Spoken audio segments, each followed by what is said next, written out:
Hello everyone, physics educator channel में आपका स्वागत है। आज अपन पाथफाइंडर के चैप्टर इलेक्ट्रोमैग्नेटिक इंडक्शन से प्रॉब्लम 13 सॉल्व करेंगे। इस प्रॉब्लम में अपने को एक कंडक्टिंग डिस्क दी गई है जिसका मास स्मॉल m है। इस डिस्क की रेडियस अपने को दी हुई है r और डिस्क की थिकनेस है d। अपने को ये भी दिया गया है डिस्क की radius is much greater than it's thickness d। इस डिस्क को एक यूनिफॉर्म हॉरिजॉन्टल मैग्नेटिक फील्ड में रखा गया है। मैग्नेटिक फील्ड लाइन डिस्क के प्लेन के पैरेलल इस टाइप से पॉइंट कर रही हैं। अपने को पता करना है डिस्क का एक्सेलरेशन कितना होगा। तो चलिए अपन इस प्रॉब्लम को सॉल्व करते हैं।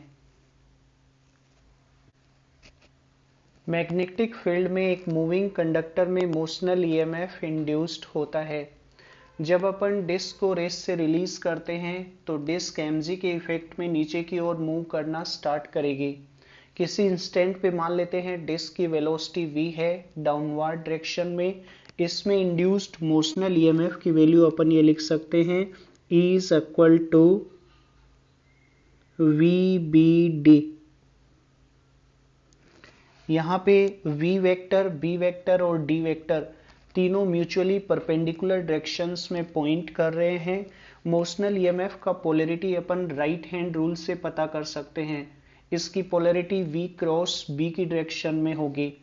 अगर मैं राइट हैंड की फिंगर्स को v से b की ओर कर्ल करूं, इस टाइप से कर्ल करूं, तो स्ट्रेस थंब लेफ्टवर्ड डायरेक्शन में पॉइंट करेगा।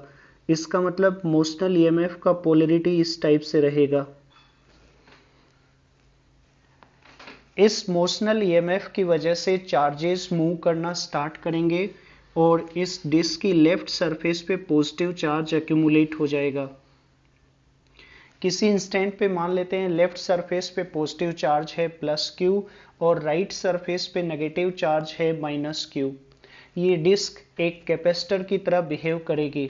इसके दोनों सरफेसेस के बीच में पोटेंशियल डिफरेंस होगा E के बराबर।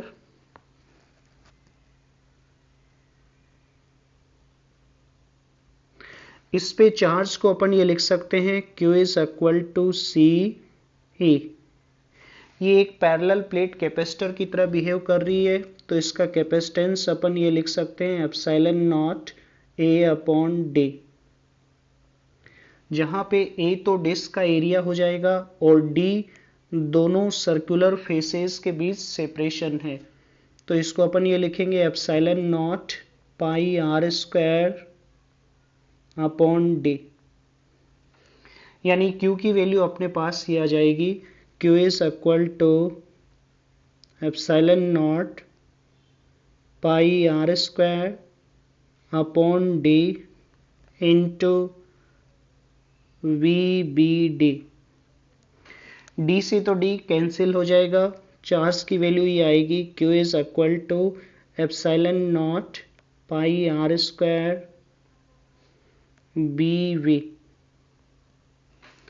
अब चूंकि चार्ज कंटिन्यूअसली मूव करेगा तो किसी इंस्टेंट पे इस डिस्क के अंदर जो करंट फ्लो कर रही होगी उस करंट को अपन ये लिख सकते हैं I is equal to dq by dt।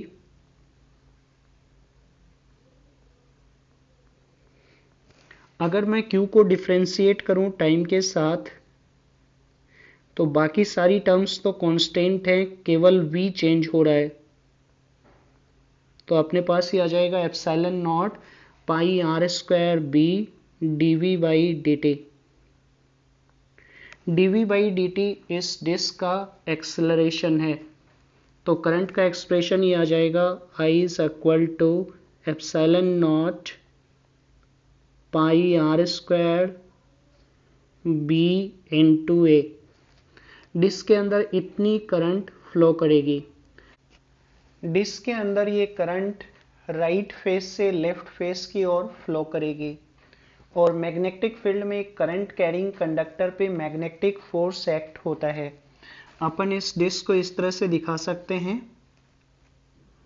ये डिस्क है, यहाँ पे राइट फेस से लेफ्ट फेस की ओर करंट फ्लो कर रही है।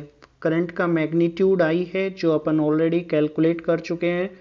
तो B लेंथ के अलोंग करंट फ्लो कर रही है। इसके ऊपर जो मैग्नेटिक फोर्स एक्ट होगा उसको अपन ये लिख सकते हैं F is equal to I B into capital B। और इस फोर्स की direction B vector cross capital B vector की डायरेक्शन में होगी। B वेक्टर तो करंट की डायरेक्शन में पॉइंट कर रहा है और कैपिटल B वेक्टर यानी मैग्नेटिक फील्ड प्लेन के परपेंडिकुलर बाहर की ओर पॉइंट कर रहा है। तो अगर अपन राइट हैंड रूल यूज करें तो मैग्नेटिक फोर्स की डायरेक्शन इधर की ओर आएगी। मैग्नेटिक फोर्स इधर की ओर एक्ट होगा। अपन I की वैल्यू रखते हैं तो F का मैग्नीट्यूड अपने को मिल जाएगा। F का मैग्नीट्यूड ये होगा epsilon naught pi R square B capital B square into A। ये मैग्नेटिक फोर्स का एक्सप्रेशन होगा। अगर मैं डिस्क का फ्री बॉडी डायग्राम बनाऊं तो एक इस पर mg एक्ट हो रहा होगा जो डाउनवर्ड डायरेक्शन में एक्ट होगा और कैपिटल F यानी मैग्नेटिक फोर्स ऊपर की ओर एक्ट हो रहा है। इसका एक्सेलरेशन मान लेते हैं नीचे की ओर A है। तो एक्सेलरेशन की डायरेक्शन में नेट फोर्स हो जाएगा mg minus F। This is equal to mass into acceleration. मैं F की वैल्यू यहाँ पे पुट कर देता हूँ तो अपने पास ही आएगा mg minus epsilon naught pi R square B capital B square into A is equal to ma।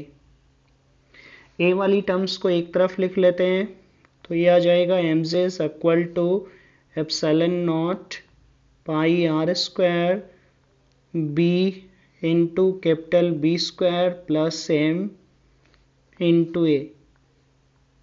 यहाँ से अपने को डिस्क का एक्सेलरेशन मिल जाएगा। डिस्क का एक्सेलरेशन ये होगा mg